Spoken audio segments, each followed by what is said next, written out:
In this video, we're going to talk about Lemonade's Q2 2021 earnings, so stick around through the video for all the highlights and details. If you're new here, welcome to the channel, The Paper Bag Investor, where we're always looking for the next multi-bagger investment for your portfolio, trying to find those high conviction companies that you can really be certain about could be a great investment over a long span of time.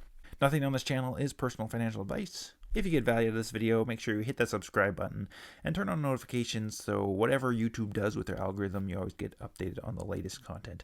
And please, if you don't mind, destroy that like button if you enjoyed this video. So highlights from Q2 2021 Lemonade's earnings letter and earnings call.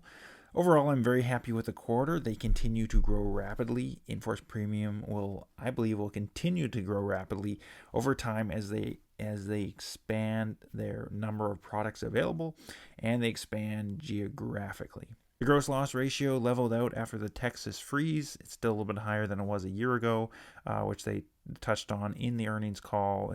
They believe simply just because there's lots of volatility as you're putting out new products into the market and rapidly growing. Customers continue to be delighted when they even won a few awards, which they mentioned in the letter, so that's really awesome to see.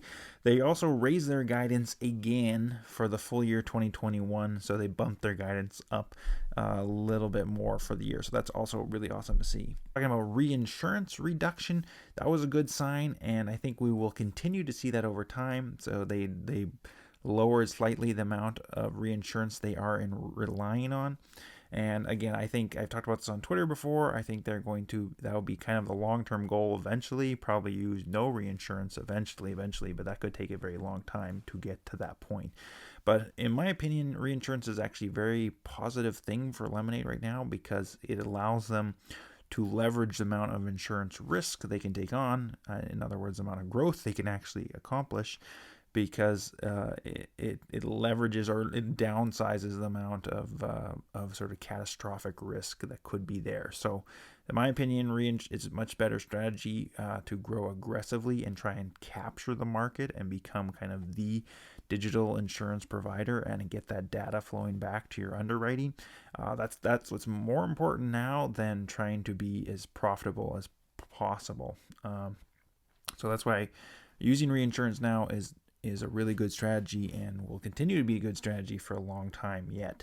I want to touch on geographic expansion. They definitely seem focused on the U.S. states right now, trying to fill out product by product availability in all U.S. states. I really wish they could push the product more globally as fast as possible, even if it was just like simpler products like pet insurance or renter's insurance, just so that more people kind of globally in more countries could kind of taste the Lemonade app experience and understand or just really see how seamless and smooth and customer centric the whole experience is. But insurance has some challenges in growing too rapidly because kind of as I touched on with reinsurance, as the faster you grow as an insurance company, the more risk you're actually carrying. So there are restrictions and regulations about how much risk you can actually carry given your balance sheet. So trying to fill out the U.S. market, I think makes sense right now, and that's what they're doing because there's still so much opportunity there as they flesh out new products. So it makes sense to do that rather than trying to push all out into new countries all over the world. But I think eventually, after the U.S. market's more filled out, we're going to start to see them expand globally, would be my thought. Talk about the auto release date. So this was a little bit vague in their letter, or actually very vague in their letter. Unfortunately, not much detail on when this might actually come, just because they said the main issue is regulations are a little bit unclear. I actually asked Daniel on Twitter about this. Said, "Hey Daniel Schreiber, can you give us a bit more detail on the call tomorrow morning on what roadblocks or challenges are involved in gaining regulatory approval for auto? It would be helpful to the investor base to understand in a bit more detail." And Daniel actually replied to this question on the call, and then actually replied on Twitter, said done. He basically said that product development itself is on track, but there's so many details and complications about regulatory requirements on a state-by-state basis that it's very difficult to predict exactly when they could release that because of the regulatory issues. I guess it makes sense. It's too complicated to really put in their earnings letter in a lot of detail, so it's too complicated for them to really explain on the call. So not like the clearest answer, I guess, for us, but still appreciated that he did fill in that answer. And in a previous video, I will put the link up here. I predicted that Lemonade Auto would come out in the fall or winter, sort of Christmas time of this year, as that's typically when most vehicle sales occur in a year. And typically they've released products in line with that to sort of match when the sort of highest volume of a sales for that product occurs during the year. So it will be interesting to see if they still are able to meet that. I hope they are. I really hope they are able to, but we'll see, I guess. The stock was down big after hours, and why was that? I was answering Jim England on this on Twitter yesterday, and I think it mainly comes down to at least my take would be there's a lack of guidance around the auto insurance product, so it was not really clear when that might come out. There's also a slight earnings miss of negative 90 cents a share versus kind of the street estimate of negative 88 cents per share.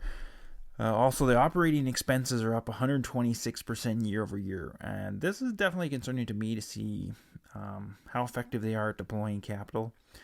A spike like this, it does make sense. They're continuing to develop new products, and that's going to cost money, and they're growing into new states and areas and countries, and that's going to cost money to to get through all those regulations and get their products out into there. So it makes sense there's increase, but 126% year over year, I really hope that can level off or even come down, or that's obviously not a sustainable growth rate for operating expenses. So that not a great sign, but also understandable. But I also think a big reason why the stock tanked, and I feel like this has happened a few other quarters recently, is because the market, I feel like they focused on the year-over-year revenue numbers, and then make these harsh statements about the stock, and people get really down on the stock, and that can kind of trigger a sell-off. But I think this is misleading for the last several quarters, because starting in Q3 of 2020, Lemonade introduced their proportional reinsurance, which meant that more of their revenue is going to be ceded or goes off to their reinsurers. So again, and I talked about that earlier in the video, I think that's a good thing really right now, because it allows them to grow faster and larger sooner than they would otherwise. So to me, reinsurance is a good strategy.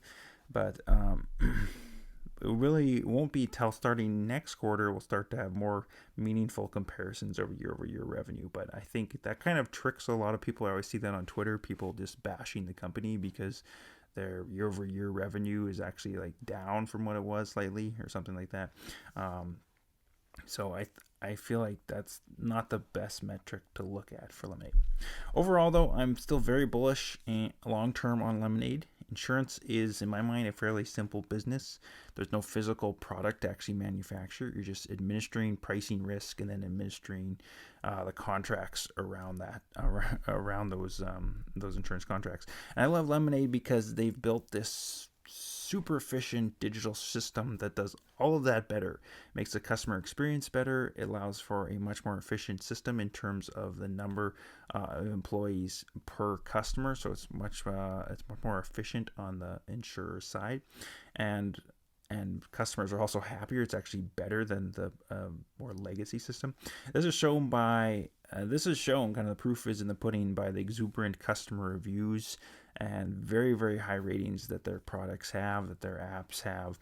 And so in my mind, if they can continue to execute on all these details around the product and making them really, really delight the customer, and if they can continue to use this digital data to gain an underwriting advantage or even an advertising advantage and knowing which customers they really want to sell more products to and which ones they don't, I believe they'll be a huge success over time. I'd love to hear what you guys think about Lemonade and this recent quarter. Let us know in the comments down below, or feel free to message me or hit me up on Twitter. If you got value out of this video, make sure you hit that subscribe button and hit that thumbs up while you're at it too. Really appreciate that.